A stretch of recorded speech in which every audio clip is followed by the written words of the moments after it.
টাকা A B C এর মধ্যে এমনভাবে ভাগ করা হলো যেখানে এ এর 1/2 অংশ, বি এর 2/3 অংশ এবং সি এর 3/4 অংশ সমান এ এর অংশ হবে।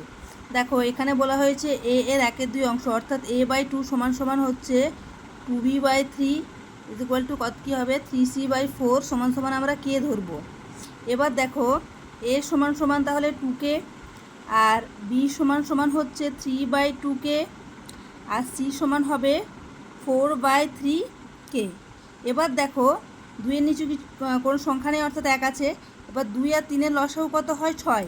এবার সব সংখ্যা এদেরকে 6 দিয়ে গুণ করব, একেও 6 দিয়ে গুণ করব, একেও 6 দিয়ে, একেও 6 দিয়ে।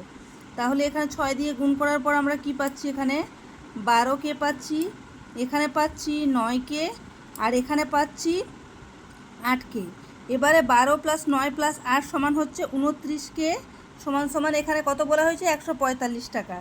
তাহলে কে সমান সমান কত, কে এর মান হবে 5। এবার দেখো তাহলে বলা হয়েছে এ এর অংশ হবে, এ এর অংশ কত হবে, এ এর অংশ হচ্ছে 12k। তাহলে এখানে 12কে 5 দিয়ে গুণ করলে আমরা কত পাবো 60 টাকা। তাহলে এর অংশ হবে 60 টাকা।